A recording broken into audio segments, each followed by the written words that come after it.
What if your head coach would rather lose than admit he was wrong? Because that's exactly what it looked like on Sunday when Shedeur Sanders delivered the best performance of his young career and still watched the game slip away from the sidelines. This wasn't just a heartbreaking loss. It was a moment that felt deliberate, like someone wanted it to happen. Stefanski, the man calling plays for the Cleveland Browns, pulled his red-hot rookie quarterback in the most critical moment of the season. With a game-tying two-point conversion on the line, he went Wildcat. No Sanders, no chance, and no explanation that makes any sense. Fans are furious, analysts are shaking their heads, and social media, say less sabotage, was practically trending. But here's the real kicker. Rumors have been swirling for months that Stefanski didn't even want Shedeur Sanders on this team. Not in the draft, not in the 5th round, not ever. And after what happened Sunday, those rumors just got a whole lot harder to ignore. This is the story behind the stat sheet. The decisions, the whispers, and the brutal truth that Browns fans are waking up to. Because if what we saw was just coaching strategy, it might be the most disrespectful strategy in NFL history. Some losses just sting, others leave scars. But the way the Cleveland Browns lost to the 1-11 Tennessee Titans, that wasn't just painful, it was a masterclass in collapse. A performance so baffling, so full of self-inflicted wounds, that even the most loyal Browns fans walked away asking the same question. What the hell did we just watch? Let's set the scene. Cleveland came into the game as heavy favorites. At home, against a team with one win all season, a team most people had already written off as a rebuild in motion, Vegas gave the Browns a 4.5-point edge. Analysts predicted a comfortable win. And fans? They were expecting progress, momentum, maybe even a breakout moment. And for a minute, it looked like they might get it. But instead of a step forward, the Browns delivered a full-blown implosion in the most Browns way possible. Not because they were outclassed, not because the Titans dominated from wire to wire. No, this was different. This was the kind of loss that comes from within, from decisions made on the sidelines, mistakes that didn't need to happen, and a sense that maybe, just maybe, someone didn't want to win. The game kicked off with chaos. Tennessee returned the opening kickoff deep into Cleveland territory, already a red flag. And then? Disaster. First play from scrimmage. -4 yards. Next play, total breakdown in protection, with 2 Titans defenders bursting through untouched to sack rookie quarterback Shedeur Sanders in his own end zone. A false start. A safety. 7-0 before the Browns even had a chance to breathe. From the jump, everything felt off. Slow starts on offense, broken coverages on defense, and a special teams unit that looked like it had just rolled out of bed 10 minutes before kickoff. But even as the game spiraled early, one thing stood out. Shedeur Sanders didn't blink. Down 14-3? Still fighting. Facing relentless pressure? Still slinging. By the time the stadium really woke up, Sanders was already keeping Cleveland alive with raw determination, launching deep strikes, escaping pressure, threading throws into tight windows. Statistically, he was electric. 23 of 42 for 364 yards, 3 touchdown passes plus a rushing score. It wasn't just efficient, it was electric. Keep in mind, this was a 5th-round pick, not the guy that scouts and GMs were drooling over during draft season, not the golden child with first-round hype or generational labels. This was the quarterback no one wanted, the one many argued shouldn't even be starting in the NFL. But there he was, outplaying expectations, outshining the opposing starter, and outclassing the moment. Shedeur Sanders was doing everything right. And still, somehow, the Browns found a way to lose. It wasn't just one play. It wasn't just one bad break. It was the accumulation, the snowball of strange decisions and head-scratching moments that ultimately buried a performance that should have been a signature win. Let's talk about one of them. An 80-yard drive late in the 4th quarter, Sanders leading the offense like a surgeon, carving up Tennessee's secondary with quick reads, laser throws, and total command. 7 plays, clinical efficiency, touchdown, Browns down by just 2 points. They had seized the momentum, owned the energy, and had a chance to tie it all up with a 2-point conversion and likely take the game into overtime. So what's the next logical step? Let your quarterback, the guy who just threw for 364 yards, who just led the game-saving drive, who's cooking in real time, go win the game, right? Nope. That's when Kevin Stefanski did the unthinkable. He pulled Sanders off the field and handed the biggest play of the season to a Wildcat run. No misdirection, no trickery, no disguise. Just a direct snap to a backup running back who predictably ran straight into a brick wall of defenders. The play failed. The game ended. The stadium went silent. And just like that, one of the most inspired performances by a Browns rookie quarterback in years was reduced to a footnote in a loss that never needed to happen. Fans weren't just upset, they were outraged. Social media erupted in seconds. Sabotage trended. Pundits across the country lit into Stefanski for the decision, not just because the play failed, but because the reasoning behind it made no football sense at all. And here's where everything truly broke open. Because the play wasn't just a mistake, it looked intentional, like a coach who saw his young quarterback shine and panicked. Like a coach who didn't want to deal with the fallout of being proven wrong because rumors say he didn't even want Sanders in Cleveland in the first place. As the final whistle blew, it felt bigger than just a loss. It felt like the moment the fan base turned fully, finally, and completely against Stefanski. It raised questions that still don't have answers. Why rob your own quarterback of the moment he's earned? Why trust a gadget formation more than the guy who just led an 80-yard march under pressure? What are you protecting your season? Or your pride? Because what Browns fans saw wasn't just poor coaching. It was something personal. Something calculated. Something that made it clear. This isn't just about football anymore. It's about control. What makes this whole situation even more bizarre is that none of this is new. The moment Shedeur Sanders landed in Cleveland, questions started swirling. Not because the kid wasn't talented, everyone with eyes could see that, but because of how he got there, and who apparently didn't want him in the first place. Multiple reports, some quiet, some not so quiet, suggest that Kevin Stefanski was never sold on Shedeur. Not at the top of the draft, not in the middle, and supposedly not even in the 5th round. The Browns selected Shedeur Sanders with a late pick, a move many fans called a steal at the time. But if the rumors are true, Stefanski fought against it. Sources close to the team say the coach had a different QB mold in mind, a different playing style, a different personality, and possibly a different agenda. From day one, Stefanski was hesitant to showcase Sanders. Limited reps in camp. 3rd on the depth chart early. Even once injuries struck and Sanders got his shot, the game plans looked stripped down, like a leash was being held just tight enough to restrict any real momentum. And every time Sanders showed flashes, every time the numbers backed up his potential, Stefanski seemed to dial things back. Whether it was conservative play calling, pulling him off the field in red zone situations, or leaning on misdirection trick plays when the rookie was clearly in rhythm, it all started to look less like strategy and more like suppression. You don't need to be a football expert to feel when something's off, and in Cleveland, something's definitely off. Because when your rookie quarterback is playing lights out, when the locker room is visibly rallying around him, when national analysts are calling him a future franchise guy, and your head coach is still pumping the brakes, that's not just caution, that's friction. Let's be real. Head coaches have egos. They latch onto their guy and build whole game plans, even whole rosters, around who they believe in. And sometimes who they don't. The moment a quarterback is forced onto a head coach, whether by the front office, ownership, or public pressure, it creates tension behind closed doors. And tension over time becomes sabotage. Quiet sabotage. Take a second and think. Would any coach in their right mind pull a quarterback after an 80-yard surgical touchdown drive with the game on the line and then run a Wildcat of all things? Fans didn't miss it. Players didn't miss it. Even rival former coaches spoke up. A segment on NFL Network flat out asked, "Is this grounds for firing a coach mid-season?" The answer? From 3 of the 4 panelists, yes.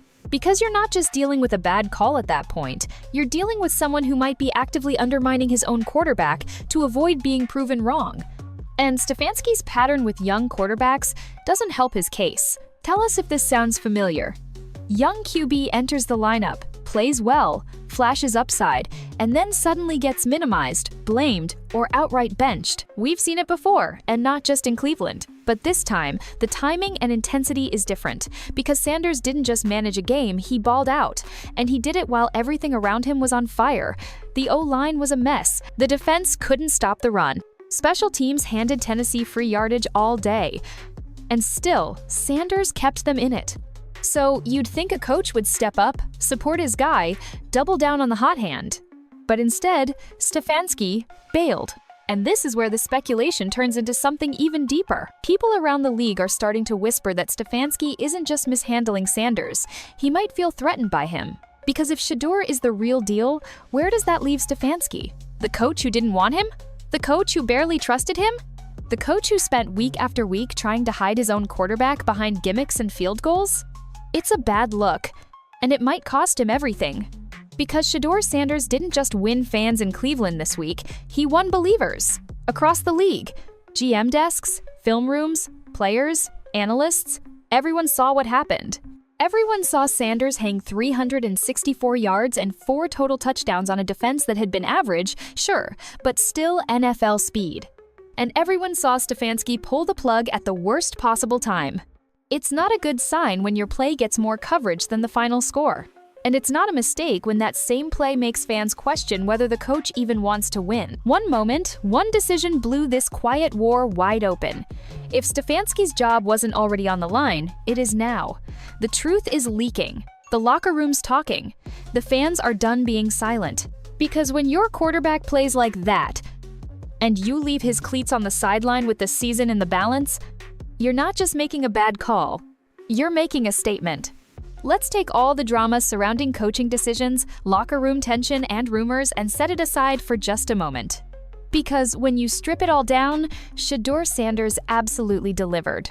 On the biggest stage of his short NFL journey, surrounded by chaos, no help from special teams, a defense that couldn't stop a nosebleed, and play calling that looked like it came from an Excel spreadsheet he still cooked. And that tells you everything you need to know about this kid. You want the raw numbers? Let's start there. 364 passing yards, 3 touchdowns through the air, 29 yards on the ground, 1 rushing touchdown, 97,7 passer rating, an 80-yard touchdown drive in crunch time, capped off with a perfect fade into the end zone. And here's the scary part that wasn't even the whole story. These weren't empty stats. These weren't garbage time numbers racked up against third-string defenders in prevent coverage. This was Shedeur Sanders keeping a broken Browns team in the game, almost single-handedly. From the first snap, he was under siege. The offensive line was Swiss cheese. The Titans' defense didn't need to blitz because Cleveland's protection just collapsed. Free rushers, broken pockets, negative plays before receivers had even turned on their routes. 2 defenders on the opening drive came through untouched and dunked him in his own end zone for a safety. That's not just bad coaching, it's borderline negligence. Still, Sanders stood tall. When they needed first downs, he delivered. When they needed momentum, he created it. When every Browns fan thought the floodgates were about to break, Sanders held the dam. And it wasn't just what he was doing, it was how he was doing it. Touch throws that fell like feathers into outstretched hands. Tight window lasers that sliced between defenders, dime after dime with lower body stiffness from pressure, still placing the ball exactly where it needed to be. Back shoulder throws outside the numbers. Timing routes thrown before the break. This wasn't normal rookie stuff. This didn't look like a 5th-round project who needs time to develop. This looked like a franchise quarterback doing franchise quarterback things. Let's talk about the 80-yard drive, because that sequence wasn't just important, it was revelatory. The Browns were down, momentum was slipping, and frustration was already thick in the crowd. Then Shedeur starts carving. First down, first down, first down. 7 plays. No panic, no forced shots, no bailing early from the pocket, just methodical, composed execution. The kind of drive that makes veteran coordinators whisper, "We might have something here." And the finish? That rainbow to rookie receiver Harold Fannin Jr. on the left pylon? A total thing of beauty. Arc, touch, placement perfection. The kind of throw evaluators watch on repeat and mutter, "We missed." You could almost hear 19 general managers cursing under their breath. Shedeur didn't just make smart decisions, he made winning plays. He extended drives with his legs, even when it meant taking a hit. He kept his eyes downfield when the pocket was crashing. He never lost control, never lost poise, and somehow looked like the calmest guy on the field, even as everything around him collapsed. And here's the kicker, he wasn't supposed to be here. This wasn't the team that believed in him. Stefanski didn't pound the table for Shedeur on draft day. The front office didn't make him the heir to anything. He didn't walk into a well-oiled system, a top-tier offensive line, or elite receiver weapons like other rookie QBs. In fact, he walked into the opposite. A team that wanted nothing to do with him, an offense that felt more like a cage than a canvas, a head coach that has seemed from day one more interested in controlling him than in unlocking his potential. And still, despite all that, he shredded a professional defense and dragged his badly coached, broken-schemed team back into the game. Let's be honest, most rookie quarterbacks would implode under these conditions. No support, no protection, no trust from the sideline. It's a recipe for disaster. But Sanders? He made it look like opportunity. Quarterbacks are supposed to lift teams. That's the job. And Sanders did just that. He elevated players who have been ghosts all year. Jerry Jeudy, invisible most of the season. Out of nowhere, 76 yards and a score. Rookie Harold Fannin Jr.? 8 catches, 114 yards turned in his best game the moment Sanders started slinging consistently. The whole offense came alive under Shedeur. There was energy again, swagger, confidence, something Browns fans haven't seen in a long time. And for a moment, just a moment, you could feel it. This kid's got it. Maybe that's why the failed 2-point call hurt so bad. Because up until that moment, it looked like Sanders was about to give Cleveland its quarterback. Not just for today, but for the future. Instead, pulled off the field, benched mid-magic, replaced by a gimmick. But make no mistake, everyone watching saw what Shedeur did. Owners, teammates, fans, the league. You can debate play calls and strategies all day, but you can't fake leadership. You can't coach swagger under pressure. And you definitely can't ignore a kid nobody believed in, who just made believers out of everyone. Every now and then, a single moment defines an entire game. Sometimes. It defines a coach's career. And for Kevin Stefanski, that moment wasn't a fumbled snap or a missed field goal. It wasn't some freak turnover or blown coverage. No, it was a decision. A choice, clear as day, made under pressure, broadcast to millions of fans, with the season on the line. And with that choice, the entire football world went silent, then exploded. Let's rewind the tape one more time. Fourth quarter. Browns trailing 31-29. After getting dragged through 3 quarters of missed tackles, busted coverages, and lifeless play calling, Cleveland suddenly came alive. Shedeur Sanders, with the weight of the franchise on his back, engineered a rapid-fire 80-yard drive in just 7 plays. He was locked in, razor sharp. Short throws, deep strikes, command of the offense like he'd been doing this for years, not weeks. Then it happens the touchdown, a perfectly delivered fade into the back corner of the end zone. Sanders to Fannin, touchdown Cleveland. The stadium erupts. Now, it's all down to one play. A 2-point conversion to tie the game. The Browns had the bodies, the momentum, the quarterback who couldn't miss. All eyes are on Sanders. Then he jogs off the field. Wait, what? No. Are they really? The offense lines up not with Sanders behind center, but with a Wildcat formation, a direct snap. No quarterback on the field at all. No misdirection, no gadget throw, no jet sweep threat. Just a handoff-style run against a defense that is already stacking the box, seeing it coming a mile away. Predictably, it crashes and burns. Judkins takes the snap. No pitch, no motion, nothing but smash-mouth football, and the Titans blow it up instantly. Loss of yardage. Game over. The stadium falls into stunned silence. Sanders just threw for 364 yards and 4 total touchdowns and wasn't even given a chance to finish what he started. A quarterback who had carried the franchise on his back for 4 quarters was yanked the moment glory was within reach. And that's when what started as a football debate transformed into a firestorm. Social media? Instantly lit. Every major sports account posted the clip. In-number Fire Stefanski started trending nationally. Fans weren't just mad, they were genuinely confused. Why would a coach pull his best player off the field in the most important moment of the season? The NFL community watched the film back and back again. and still couldn't find an answer that made football sense. It wasn't analytics. Sanders had already scored in the red zone both through the air and on the ground. He wasn't cold. He wasn't injured. He was red hot. So why pull him?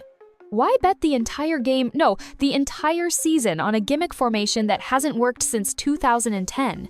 You could almost feel the energy shift in that moment. Not just in the stadium, but in the city. Something inside the fan base cracked wide open. Because this wasn't about one play anymore. This felt intentional, even personal.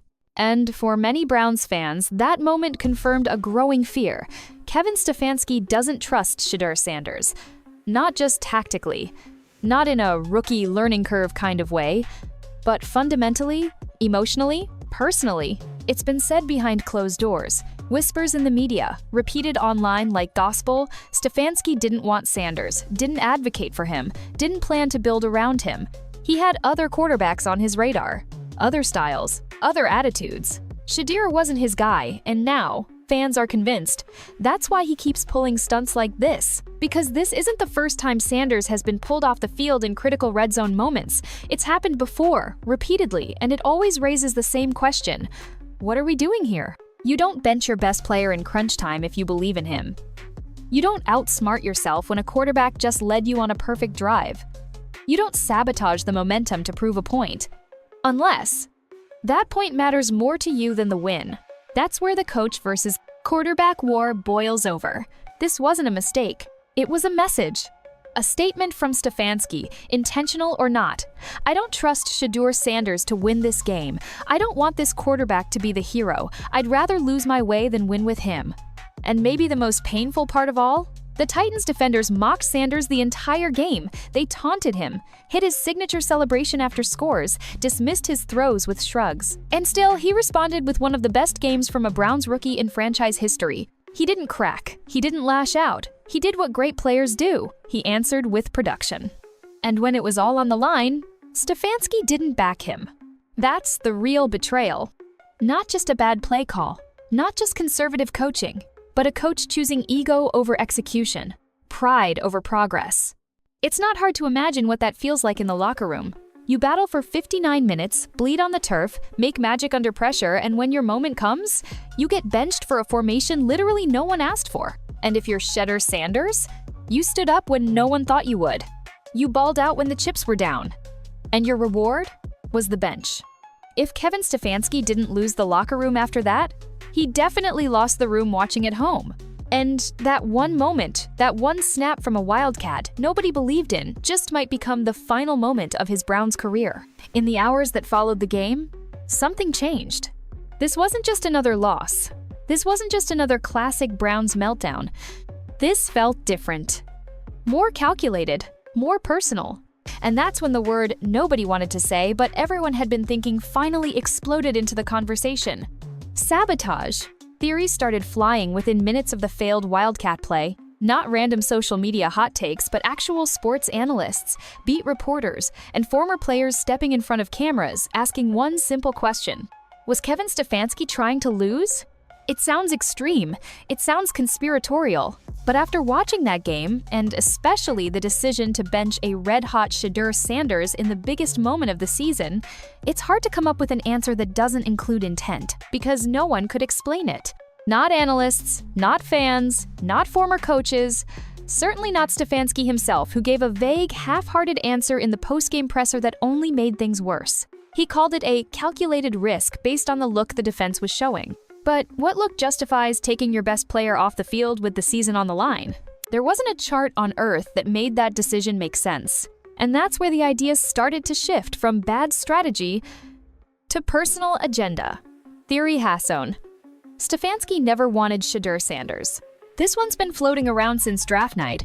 Multiple reports have linked Stefanski to other QB prospects, particularly Cam Ward, who was taken first overall by the Titans. According to insiders, Stefanski didn't see Sanders as his kind of quarterback. Too flashy, too outspoken, too risky. In other words, not under his control. So when the Browns front office pulled the trigger in round 5, it felt more like ownership or scouting stepping in, not Stefanski's call. And if there's one thing coaches hate more than losing, it's being overruled. Theory #2. Ego over results. This one hits harder. To a coach like Stefanski, Shedeur succeeding isn't just inconvenient, it's proof he was wrong. And for some NFL coaches, that's unforgivable. Pride is powerful, especially in a league where reputations are built on my guy and my system. So when Sanders starts outperforming expectations, playing with fire, elevating the roster, but doing it outside of Stefanski's preferred structure, what's the response? You limit him. You clip his wings. You prove by any means that you were right all along, even if it means losing. That sounds dramatic until you realize the failed conversion wasn't the only red flag. Throughout the season, Sanders has been pulled in crucial red zone moments. He's been given overly conservative play calls on third downs. He's been left hanging with minimal protection, game after game. And perhaps worst of all, despite showing elite flashes, Stefanski has gone out of his way to downplay Sanders' success in press conferences. It's a pattern. One play? That's a mistake. A season full of hesitation, restriction, and denial? That's something else. Theory #3. Stefanski was protecting his own job by playing it safe. This one's less sinister, but maybe even more cowardly. With the Browns' playoff hopes hanging by a thread and Stefanski's seat heating up, some fans believe he panicked, choosing a safe, run-heavy red zone package because he felt the pressure. Instead of letting Sanders ride the wave and win the game, he chose the path he could most easily explain regardless of whether it made sense. It's coaching scared, and in the NFL, scared coaches don't last long. But here's the real problem for Stefanski. Even if it wasn't sabotage, that's what it looked like. And in this league, perception might as well be reality. Because now, the locker room is watching closely. You think players didn't notice Sanders being pulled at the biggest moment of his career? You think the offensive line, which finally had some rhythm, didn't feel that chemistry vanish when the formation shifted? You think the fans chanting, "We want Shedeur," didn't mean something? The damage is done, and the media is circling. Every major podcast, sports talk show, and NFL roundtable this week has featured the same topic: Kevin Stefanski versus Shedeur Sanders. Clips of the Wildcat failure have over 12 million views across platforms. TikTok is flooded with breakdowns. YouTube creators are releasing hour-long film rooms, dissecting every frame of that call. Reddit threads are loaded with side-by-side comparisons of Stefanski's decisions with Sanders versus other QBs. This isn't a little PR problem, this is a full-blown franchise controversy. And it's forcing some urgent questions. Does Stefanski even want Sanders as his quarterback? Can a fifth-rounder command a locker room if his coach won't even give him the keys? Is it time for a clean break before Stefanski drags Sanders down with him? Because this isn't just a team struggling to win games, this is a team actively pulling in opposite directions, with the quarterback trying to lead and the coach pulling the wheel the other way. And just to twist the knife a little more, guess who was on the opposing sideline during this chaos? Cam Ward, the Hashone overall pick, the guy Stefanski reportedly wanted all along. And what did he do in this showcase game? 14 of 28. 117 yards.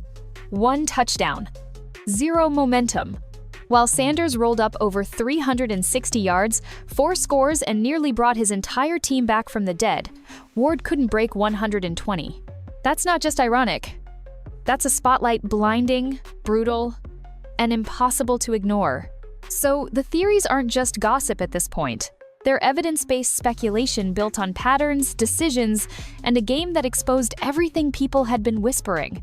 And unless something changes fast, those whispers are going to turn into something no franchise wants to hear.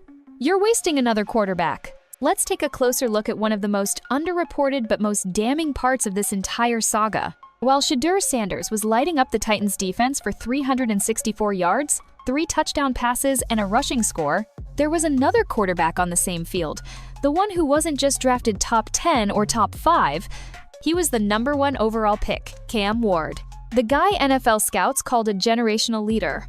The reason front offices reshuffled their draft boards: the quarterback Kevin Stefanski reportedly handpicked from the moment the draft process began. And how did his day go? 4 quarters, 28 pass attempts, 14 completions, only 117 yards. You read that right. While Cleveland's 5th-round pick put on a career performance, the first overall pick barely cracked 100 yards passing against a defense that couldn't stop the run, couldn't maintain pressure, and looked like it was leaking from every gap. The contrast couldn't be more brutal. Cam Ward looked slow, uncomfortable, average, no deep shots, no real threat with his legs, and certainly no proof he was worth the hype. He wasn't terrible, but he wasn't the alpha QB you'd expect from a team giving him the keys to their future. But Sanders, he looked like the star. And it wasn't just raw stats, it was command. Shedeur was reading defenses, audibling at the line of scrimmage, hitting checkdowns when pressure closed in, and throwing with touch and velocity in the tightest windows. He worked both the sideline and the middle of the field like a seasoned pro. Every throw had intent, every drive had belief. Cam Ward, on the other hand, looked like a rookie trying to figure it out, trying to keep his balance, trying not to make mistakes. That difference between trying not to lose and playing to win was night and day. And if you're Kevin Stefanski, that's a nightmare scenario. Because it's one thing for a rookie QB to play well, but it's another thing entirely for the quarterback you didn't want to outshine the quarterback you campaigned for right in front of you, in the same game. And not by a little, by a landslide. This was a statement game, and Shedeur Sanders made it loud. He was pressured, hit, chased, forced to create plays off script, and still kept firing. He made throws that top-tier QBs make on Sundays. He stood tall in the pocket, delivered under duress, and when Cleveland needed a savior, he answered the call. Meanwhile, Cam Ward had a winning score on the final box, and very little to do with securing it. Tennessee's victory came on the back of 184 rushing yards. Ward, in many ways, was simply along for the ride. So now, fans find themselves asking the hard questions. Why wasn't Shedeur taken earlier in the draft? How did Ward end up as the golden child when Sanders is clearly outplaying him? Worse, why is the QB who earned respect from fans being benched by his own coach? Because if this was truly an open competition, the way the league claims it should be, Sanders would already be rising up the QB power rankings. Scouts would be owning their mistakes. Organizations would be admitting they overlooked him. But instead, his own coach looks like he's actively working against him. And that's not just frustrating anymore, it's infuriating. Because while Tennessee leaned on a basic run-heavy game plan to protect a rookie who wasn't ready, Cleveland leaned away from a rookie who clearly was. Let's be clear, there's no shame in backing the wrong draft prospect. It happens. No GM, coach, or scout is immune. For every Mahomes, there's a Trubisky. For every Lamar, there's a Rosen. But what makes the Stefanski-Sanders situation different is what came after. Mistakes are forgivable. Sabotage isn't. Coaches are supposed to adapt. When new stars emerge, you shift, you build around them, you lean into what works. But instead of embracing the incredibly rare situation of a fifth-round rookie who might be a franchise guy, Stefanski keeps pulling him back. And now we've got the receipts. Not only did Sanders outperform his veteran counterparts, he outclassed the first overall pick in every category imaginable on the same field. To most organizations, that's a gift, a blessing, an affirmation that, even with a mid-round pick, you might have just stumbled into a quarterback you can build around for the next decade. To the Browns, it's becoming a crisis. Because now every person watching knows the truth. Shedeur Sanders is special. And the only thing stopping him right now might be the man calling his plays. When teams lose in the NFL, the outside world always feels the shake first. Fans flip out on social media. Broadcasters question play calls. Columnists drop phrases like, "seat getting warm." But the truth is, the real tremors start inside the locker room. And after Sunday's implosion against the Titans, you can believe one thing with absolute certainty. Something broke inside that building. Because you can lie to media. You can spit coach speak into microphones. You can gaslight the fan base with, "We trust the process," and "It was the right call based on the look we got." But you can't lie to the locker room. Those players saw it, all of it. They saw Shedeur Sanders put on the performance of his life-drop dimes, rally a broken offense, and bring the Browns from flatlining to within a single play of winning. And then they saw him get pulled. Not because he was tired, not because he was hurt, not because he made a mistake, but because his coach didn't trust him. Now, ask yourself, how do you justify that to a team full of grown men who fight, bleed, and break themselves all week to get into position to win? This isn't college football. These aren't 9-year-old freshmen hoping to make the depth chart. This is the NFL. Every down is someone's mortgage. Every rep is someone's future contract. And when a coach takes the ball out of the hands of their best player with everything on the line and it fails, that stain doesn't wash off easy. And the whispers are already leaking out. Anonymous sources inside the Browns' locker room have told reporters this week that players are beyond frustrated, that there's real doubt Stefanski has control of this team. One source told a local outlet, "It felt like Coach was playing a different game than the rest of us." That kind of language doesn't happen by accident, because if there's one thing football players value, it's accountability. Players get called out for their mistakes, in film, in practice, at press conferences. But what happens when the coach is the one making the biggest mistake? Worse, what happens when they don't own it? Stefanski's post-game response was cold, robotic, detached. "We liked the look for Wildcat." That's what he said after ripping the ball away from a rookie QB who just led an 80-yard masterpiece of a drive. Does that sound like a coach taking responsibility? Or does that sound like a man scrambling to protect a decision he can't defend? And now, Jimmy Haslam, the Browns owner and the man who signs every check in that building, has a problem even bigger than a losing record or a broken playbook. He's got a house divided. On one side, a young quarterback who's captured the imagination of the fan base and ignited belief in a team that's known nothing but pain for the last decade. On the other, a head coach whose decisions are starting to look less like misfires and more like missiles aimed at his own guy. And here's the bigger issue. You can't choose both. You cannot continue to develop Shedeur Sanders while also keeping him in an offense built to suppress him, an environment where he's looking over his shoulder every time he strings a good drive together, a system that takes the ball out of his hands whenever the game gets tight. The two ideas, Stefanski and Sanders, are now fundamentally incompatible. And players see that too. They know it's not just one blown play. They've seen the red zone packages that pull Sanders off the field. They've heard the interviews where Stefanski dances around calling him the future. They've watched the game tape and they know exactly where the ship is heading. So now, everyone's looking up. Not at the sideline, but at the suite. Jimmy Haslam has to decide what kind of team he wants to lead. Does he stick with the coach he's paid generously to build a system of discipline and consistency, even if it means suffocating a quarterback who just showed he has the it factor? Or does he make the tough call? Fire the coach, embrace the chaos, and finally build around the one piece Cleveland has been searching for since the day they came back into the league, a real-deal franchise quarterback. Because that's what this is all about now. Forget record, forget divisions, forget draft position. This team has the most priceless thing in modern football, a young, charismatic, high-ceiling quarterback who just proved he can do way more than manage a game. You don't get many chances like that, and you can't waste them. Too many teams have made that mistake. They get the right quarterback at the right time and surround him with the wrong coach, the wrong playbook, the wrong mindset, and by the time they realize it, the player is broken. Or gone. Cleveland's been down that road before. Again, and again, and again. The way forward now is clear. You either double down on Shedeur Sanders, clean house, and start building the right way, or you stay loyal to a cautious head coach who's now haunted by one massive decision he may never be able to outrun. Those are the stakes. The locker room knows it, the fans feel it, and Jimmy Haslam, he's on the clock. Because there's only one thing worse than losing. And that's wasting a quarterback who could finally change everything. Let's call it what it is. What happened on Sunday wasn't just a loss on the scoreboard. It was a statement about leadership, about ego, and about who the Cleveland Browns want to be moving forward.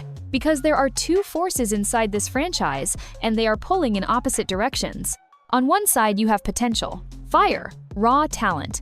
A fifth-round quarterback who was supposed to be a backup, maybe a roster cut, now turning heads and torching defenses like he was built for this. Shedeur Sanders is exciting. He's unpolished but fearless. He's got flaws, yes, but he's also got something Cleveland hasn't seen in 20 years. Hope. He's got the locker room buzzing, he's got fans standing again, he's got scouts rewriting their notes, and in less than a season, he's done more to energize the Browns' future than most top picks ever do. And then there's the other side. The pride. The play-it-safe philosophy. The conservative decision-making wrapped in excuses and analytics. The refusal to acknowledge when you've been proven wrong. The inability to adapt even when the answer is dropping 364 yards and 4 touchdowns right in front of you. That side is Kevin Stefanski, and whether he means to or not, he's now wearing a label that no coach wants. Team ego. Because that's what it looked like. All of it. The Wildcat play, the red zone benchings, the weird post-game comments. It didn't come off like smart football. It came off like a guy trying to protect his reputation from being outshined by a player he never believed in. And here's the thing that stings about ego: it blinds you. Kevin Stefanski is not a bad football coach. He's won games. He's taken Cleveland to places they hadn't been in years. But when it comes to this quarterback, when it comes to Shedeur Sanders, he's the wrong coach. Because no young quarterback, no matter how talented, can thrive under someone who doesn't trust him, doesn't empower him, doesn't even seem to like him. You can develop arm strength. You can teach play recognition. You can dial up all the motion and scheme in the world. But what you can't coach, what you can't fake, is belief. And that belief? It's entirely absent from the sideline where Sanders should be turning into the guy. Every moment he's doubted kills a little momentum. Every time he's pulled from the field sends a message to the team: we don't trust him. Every "we liked the Wildcat" look after he leads an 80-yard drive is another nail in the coffin of credibility. That's why fans are done. That's why the locker room is restless. They've seen what Sanders can do, and it's clear that no spreadsheet or sideline tantrum can bury the truth any longer. Shedeur Sanders is the future. Now comes the hard part. Someone has to decide what to do about it. Does Jimmy Haslam want to ride this out, pretend Sunday's disaster was just one bad call, and hope that Stefanski's vision magically starts matching reality next week? Or does he do what great owners do in moments like this? Make the hard, necessary cut and choose the future over the past? Because if we're being honest, there is no path forward with both men in the building. You cannot keep Kevin Stefanski and expect Shedeur Sanders to become the quarterback the league now sees he can be. The philosophies don't match, the vibes don't connect, and the trust, if it was ever there, is now completely broken. Let's say it again: 364 passing yards, 3 touchdowns, 1 rushing score, an 80-yard, 7-play drive to save the game. And the response from his head coach? Nah. Let's run Wildcat. That's unforgivable. Not just because it was dumb, but because it robbed Sanders of the biggest moment of his NFL life. Because it told 52 other players on the roster, this team still doesn't know who to follow. And every minute you let that confusion exist, you waste what could be a generational player. Ask any longtime Browns fan what they always say: we just need a quarterback. Just give us the guy, we'll figure the rest out. Well, maybe, just maybe, they've finally got the guy. Now comes the terrifying part. Because if you keep the system, the coach, the ego, you won't get to keep the quarterback for long. He'll regress, or press, or crumble under the pressure of expectations without support, or leave when his first contract runs out, and you'll be right back at square one while another team unlocks what you had in your hands the entire time. How many times do you repeat the same mistake before you learn? The Browns have lived in quarterback purgatory since the dawn of the rebooted franchise. Couch, Quinn, McCoy, Whedon, Mayfield. None of them panned out the way fans hoped. And for once, finally, Sanders looks different. Not just talented, magnetic. But only one thing matters now. Will the Browns finally let that future grow? Or will they burn it to the ground before it ever takes root? As of Sunday night, the answer was obvious. Kevin Stefanski made his choice. Now it's up to ownership to make theirs. Choose control or choose the quarterback. Choose ego. Or choose winning. Choose the safe, quiet failure. Or take a chance, maybe the last chance, on writing a brand new story in Cleveland. Because if Shedeur Sanders doesn't play another snap next week, if he hands the ball off while coaches play not to lose, if he sits on the sideline instead of taking this franchise by the throat, then what are we even doing here?